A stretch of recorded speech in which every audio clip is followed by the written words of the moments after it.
Welcome to our business show here on Uxbridge FM, and we're taking the time to brush up on some of our skills while in lockdown. I know one of the things I always don't look forward to is giving a presentation, and if that's something that normally takes you out of your comfort zone, then hopefully we'll have a few tips today. Let's introduce our guest. It's Andrea Pacini from local company Ideas on Stage. Hi, Andrea. Hello, Steve. How are you? Yeah, I'm all right. These strange times, stuck at home with wife and kids. At the moment, we're okay, but the novelty might start to wear off at some point. How about you? No, same thing. We're living in extraordinary, crazy times at the moment, but yeah, let's keep going. So first of all, perhaps tell us a bit about you and why you run Ideas on Stage. Sure. Yeah, my name is Andrea. I'm a presentation and public speaking coach. I'm the founder of Ideas on Stage UK, as you said, in here in the UK, but we're also in other countries. We are in Paris, in Milan, in Barcelona. Just to give you an idea, in the last 10 years, we've been working with hundreds of clients from the small business owner and professional, all the way up to clients like Microsoft, Lacoste, the World Bank. We've been coaching more than 300 TEDx speakers so far. And we specialize, Steve, in helping established business owners and professionals create and deliver powerful presentations. So that's what we do. That's quite a niche, isn't it? Getting into this line of work. How did you find yourself doing that? Well, for me, it all started about 10 years ago when I read a book, which is the title is Presentation Zen by Garr Reynolds. He's an American guy living in Japan. And I read that book and a whole new world. I discovered a whole new world. So I understood that the current way at the time I was preparing and giving presentations was not effective. And I understood that there is, if you want, there is so much more to just PowerPoint, not in terms of the tool itself, but also in terms of the content, the message that you can develop, the way you deliver your messages. And that became an interest, and then the interest became a passion, and then I decided to help others find the same passion. And I suppose your clients would be people who have to give a presentation, obviously. Maybe they are giving a presentation at work to a small group, or how large would you go? We're talking thousands or? Yeah, so our typical client is a business owner or business professional. So we are focused on business presentations, and they tend to be established business owners and professionals who want to improve their ability to share the message, make an impact, and be memorable. Although then in the last 10 years, we've also worked with so far 300 TEDx speakers, also for big TED events. So in the end, the principles that you use, what we are talking about here, we are talking about fundamental principles of communication, and they work in a business presentation, they work just as well in a TED talk. So it really doesn't matter what type of presentation somebody needs to give or in what kind of industry they are in. There is always a way to make sure that their presentations are simple, clear, original, and enjoyable. So if someone's giving a presentation perhaps for the first time, do you find that your first job really is to overcome their stage fright almost and their fear before you even get into designing the presentation, the PowerPoint slides? Stage fright and fear of public speaking is very common, although most of the time it's not the first thing we start working on. The first thing we work on with the client is on developing that message. First of all, you need to have a compelling message, a story that resonates with the audience.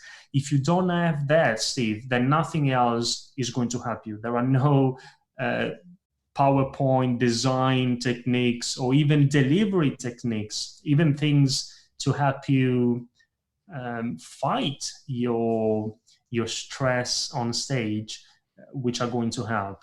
First and foremost, you need to work on the message, then everything else. And yes, you're right. Then it gets to a point where fear of public speaking is one of the, I think it is demonstrated by research that the number one fear for most people is fear of public speaking, and then the second one is dying. So it is very common. But no, normally we don't start with that. We start with the message first. So what is the problem with most presentations? That's a big question, isn't it? Yeah, it's a good question. There is a problem. And the problem is that, especially when it comes to business presentations, most of them suck. Isn't it? They are boring and just focus on facts and figures. They're not entertaining, not engaging. And the problem is that that has business implications. Now, if you think about it, Steve, if your sales presentation fails to make customers want to buy from you, then your revenues will suffer. If you have a team, and you give them if you have a leadership presentation, right? If your leadership presentation fails to inspire your team, then they won't be motivated to follow you and deliver on your strategy. Or maybe if you give an investor pitch, if you need some investment for a new startup, if your investor pitch fails to convince investors that they should support your new startup or project or idea, if that's what you need in order to kick it off, it's going to be hard.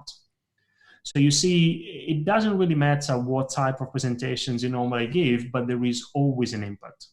Yeah. And the impact of a good or bad presentation is very, very high.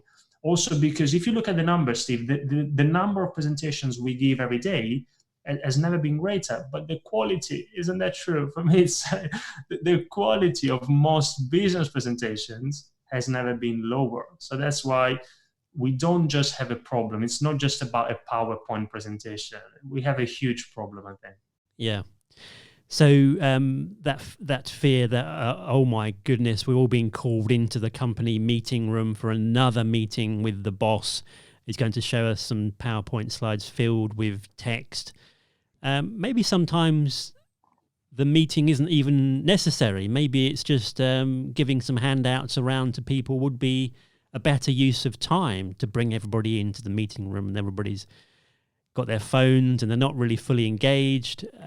Perhaps we should think first of all about, is a meeting even required or a presentation even required? Absolutely, you are 100% correct. Is this meeting required? First question, and then if the meeting is required, okay, who says that we need to make a presentation? Now we work 100% on presentations, but I'm the first one who says that most of the time we don't need a presentation. So, and the thing is, you rightly said, sometimes it's much better just to give them a handout, a document, you give them a coffee, you give your participants, your colleagues some time to drink their coffee and read your handout, and then you share some ideas, you answer some questions. It's much more effective, isn't it? You need to prepare and give a presentation where your objective goes beyond just sharing information. If you just want to share some information, that's fine, but then there is no need to make a presentation. Yeah. Oh, I see. That's good advice. And then, so some of the solutions that you might look at that aren't maybe PowerPoint presentations, you've mentioned handouts. Is it good to put comedy into a presentation to make it memorable, or is that not always a good idea, perhaps?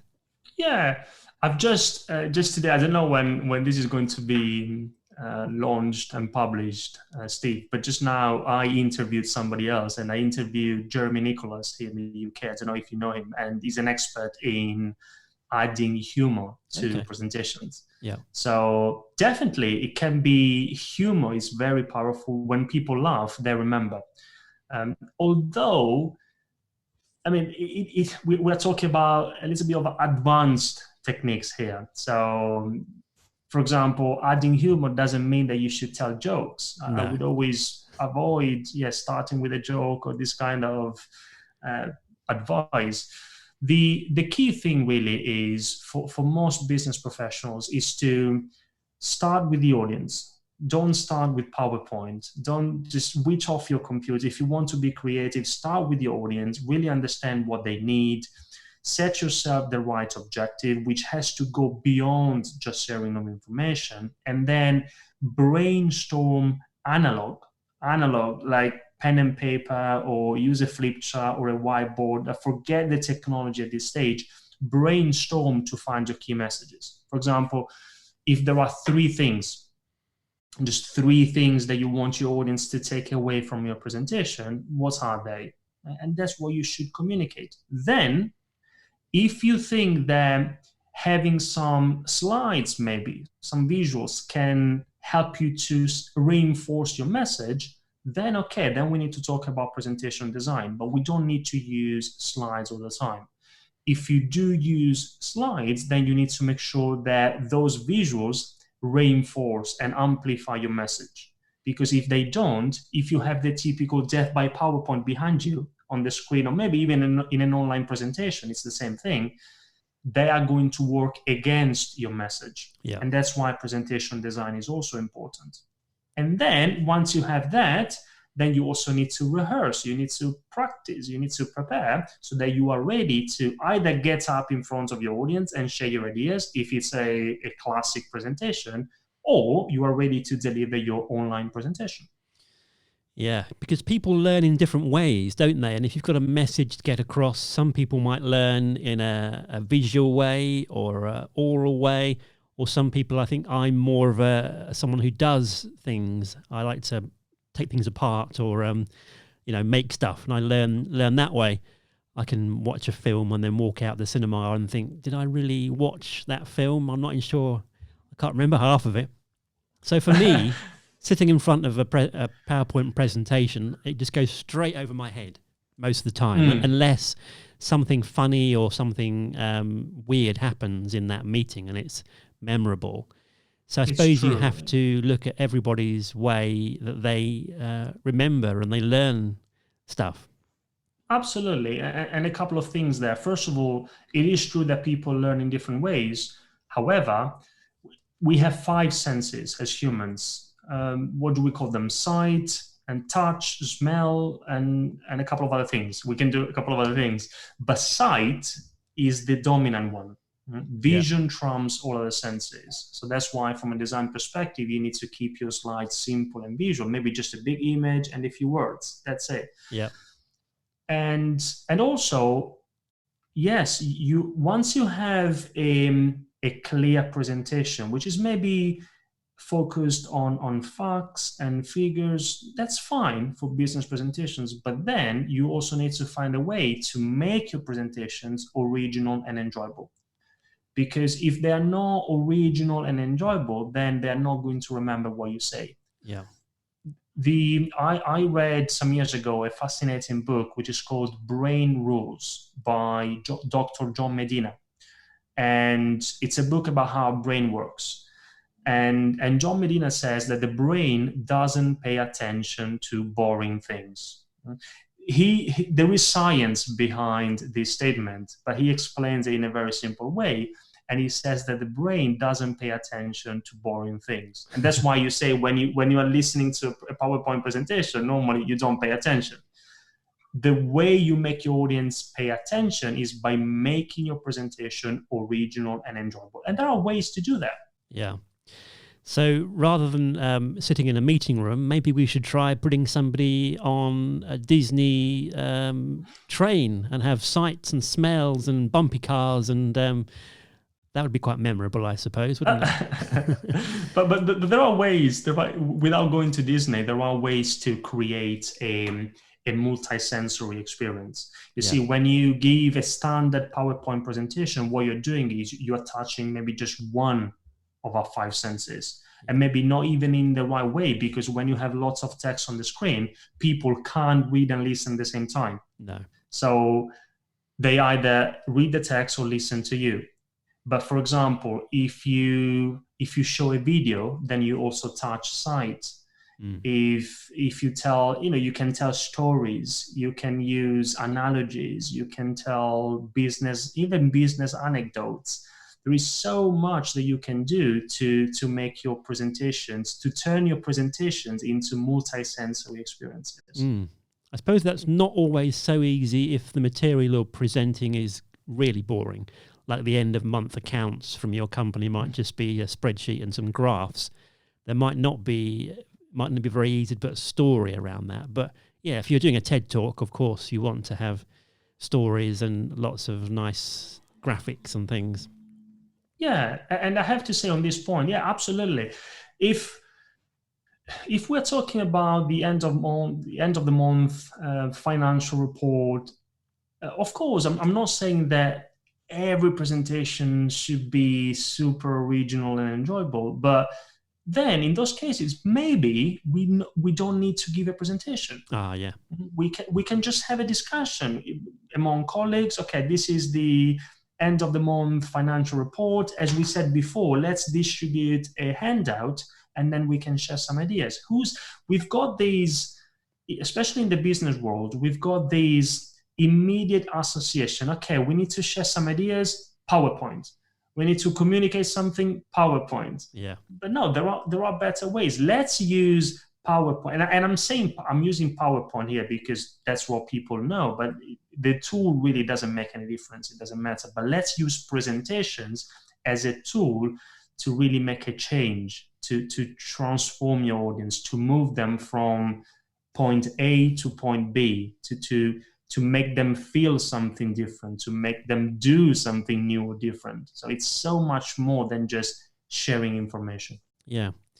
So, okay, let's have some key mistakes that business professionals make when they're presenting. There must be loads, but just a few. Yeah. You need to stop me because then if I start talking, you need to stop me, Steve. But perhaps just a couple of things. First, the most important thing is that mistake number one is that we assume that when we give a presentation, it's our presentation. But actually, it's when you give a presentation, you are communicating with somebody, right? So you need to start with them. It's always, when you give a presentation, it's always their presentation, not yours. Right. It's always the audience's presentation. Think of a presentation as a present, Steve. If I want to give you a present, it's your present, not mine. Yeah. And so I need to make sure that I know you so that I can buy something that you like. Yeah. Now, a presentation is very similar. When you give people a presentation, it's their presentation, not yours. And so you need to make sure that you know your audience, you understand who they are, what they need, definitely before you open PowerPoint, but also before you start thinking about your key messages. Yeah. Your content, your messages depend on the audience. And that's the first mistake. I can go on, but you tell me, Steve, yeah? I have other mistakes in mind, but you tell me whether we can go on or if you have other questions. I suppose also it's the length of the presentation as well. I mean, I go to a few of these networking meetings. Sometimes they're really early and you have a breakfast, which is great. But often they go around the table and they say, right, give us your 1 minute company. What do you do? 1 minute. Here we go. So some people's are great. They have a real rehearsed spiel that they go through, a couple of jokes, couple of lines, and it's very good. Other people's they waffle on for ages, 2 minutes, and the bell's going. Any hints on maybe just creating a memorable 1 minute elevator kind of pitch? Sure, that's a great question. Here is what I would do. Now, if I just have maybe 1 minute or even less than that, then the format I like to follow is this. Remember, what, so what next? What, so what next in maximum, say 70 words, half a minute, or maybe a minute if you have one. So first of all, you want to give your audience the what. Okay, what do you want to tell them? What do they need to remember? Maybe if it's about you or about your company, that's what they need to remember. But the what is not enough. You also need to tell them the so what. So what is a very powerful question to ask. So what? Why should they care? Why is this important and relevant to them? And then what next? Yeah. Okay, now that they care, what do you want them to do after your elevator pitch or after your presentation? What do you want them to think, to believe, to feel after that? And you can, it takes a bit of time, but it's a very simple and effective exercise for you to come up with an excellent elevator pitch. What, so what next in maximum 70 words? Give it a try. Ah, good advice. So what, and what next? I'll store that in my brain. Give us an idea then, if someone comes to you with the ultimate presentation, say they've got a gig to do a TED Talk, how much preparation would someone normally do for that kind of serious presentation? They'd come to you for how long beforehand? Now, it can vary, but personally, I like to work with speakers for even up to a couple of months in preparation. It could be 2-3 months in preparation for a presentation like this. Now, of course, everything can be done intensively, so you could do everything in 2 weeks. There are some challenges, but if you want to do things the right way with enough time to look at every single aspect in the right way, then a couple of months, 2-3 months is a great time frame to prepare in the best possible way, because in that time frame you really have the possibility to analyze your audience, to think about your objective, to brainstorm effectively to find your key messages. And then once you have your key messages, you can translate them into a clear storyline. A storyline that helps your audience understand and remember. And then if you need it, you can also amplify your storyline using effective visuals. And then once you have that, you can also rehearse. So it takes a number of sessions when we work with our clients. As I said, everything could be done in 2 weeks, but if people come to us a couple of months or even 3 months in advance, that's perfect time frame. All right, it's interesting. And then maybe we can switch to doing what everybody's doing at the moment, online presentations. They're all connecting via Zoom or Skype. I suppose it's fine if you're just Skyping your granny. It's not a problem if your mic's muted or your background is your lounge or your kitchen. But if you're on a Zoom call with your boss or somebody even more important, we saw the screen grab of the Prime Minister on his cabinet meeting. Some funny ones on there. What are some tips there? Obviously, put your mic on. That's a good start, I think. And your mic is excellent. I love the sound. Oh, good. I can see that you are a pro here. Now, of course, for the time being, we have to present and communicate through technology. But that doesn't mean that we need to lose the connection with our audience. Now, if you want to give a great presentation, and this is regardless whether it's offline or online, you need to have 3 key skills. Your message, you need to have the ability to develop a compelling message. Then, as we said, maybe you may want to amplify the message using effective visuals. And then you also want to work on your delivery skills. So message, visuals, and delivery. Now, in an online presentation, it's the same thing. You still want to make sure that you have a compelling message.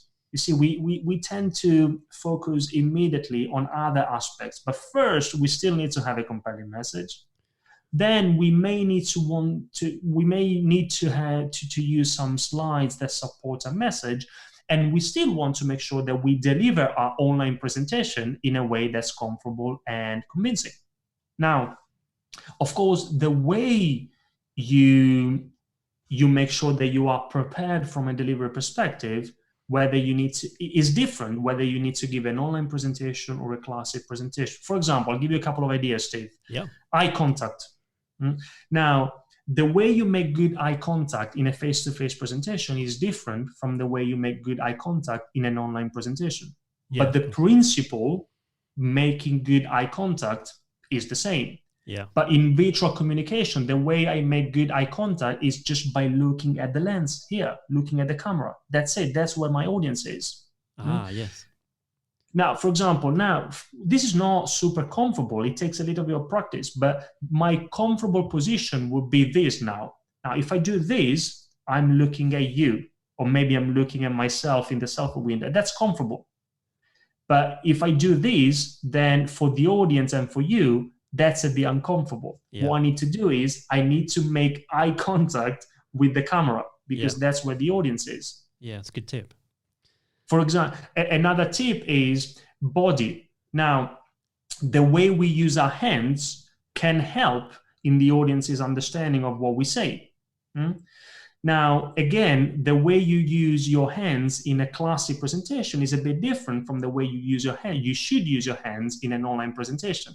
Now, your gestures in an online presentation, what you need to do is you need to make sure that your hands are a bit higher than you would normally position them in a face-to-face presentation, because you need to make sure that they are within the camera box, because otherwise they can't see it. Yeah.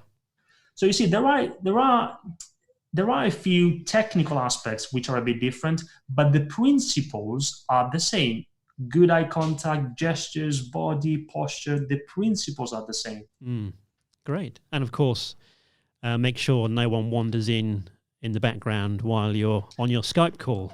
That was the famous. Of course. And maybe because now we are all in lockdown, I think another thing we should keep in mind, Steve, is that especially now we should be kind to each other, because we are all in lockdown, and maybe we've got people have got kids, or maybe some of our family members may even have the virus. You don't know what people are facing at the moment. So I think especially now, if something happens in the background or if there is some noise, we should be kind to each other. Yeah, definitely. All the time we should be kind to each other. All the time, especially now more than ever. Let me just mention your website. You're at ideasonstage.com. And there's lots and lots of resources on there, it seems, and all the clients that you've helped. And also, we should mention you're doing some webinars coming up. First one is Tuesday, the 7th of April, and there's every week. How to give killer presentation. So that's at eventbrite.com. And we'll put the link in the show notes. I'm sure if you search Andrea Pacini, you'll find that on Eventbrite. What else do we need to say? Yes, a review of the books you mentioned. Mention those again, maybe. So that was Presentation Zen by Guy Reynolds. Oh, yes. And Brain Rules. Yeah. Brain Rules, was that one? Yeah, Brain Rules by Dr. John Medina.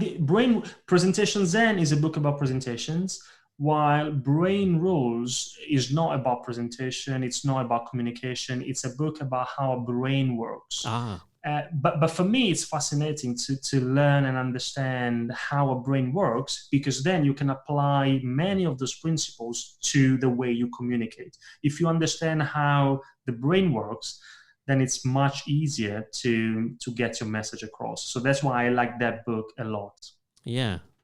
And the what, the so what, and the what next. That's a good tip, I think, as well. I have to write my 1-minute lift elevator talk based on those 3 principles.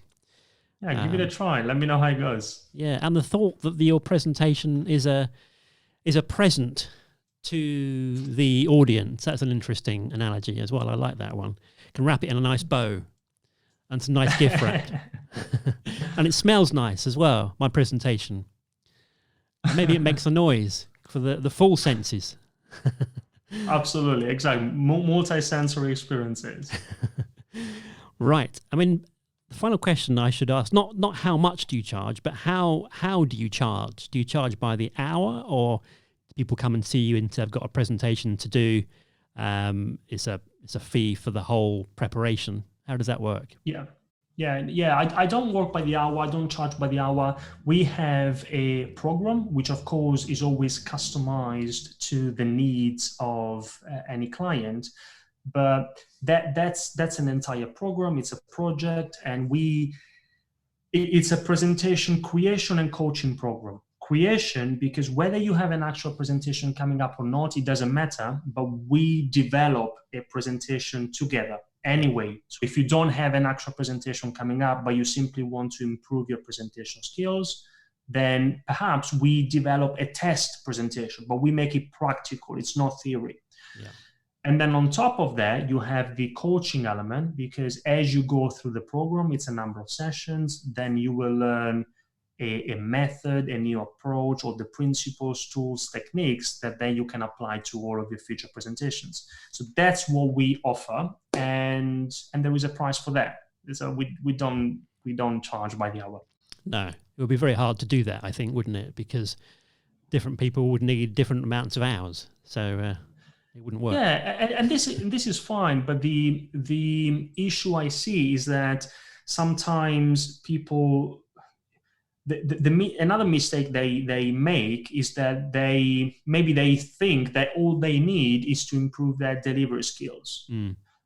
Whereas actually the three key elements I mentioned before, message, visuals if you need them, but message, visuals, and delivery, they are all important. And it's like a stool with three legs. Now think about this, Steve. If you have a stool with three legs and one leg is broken, what happens?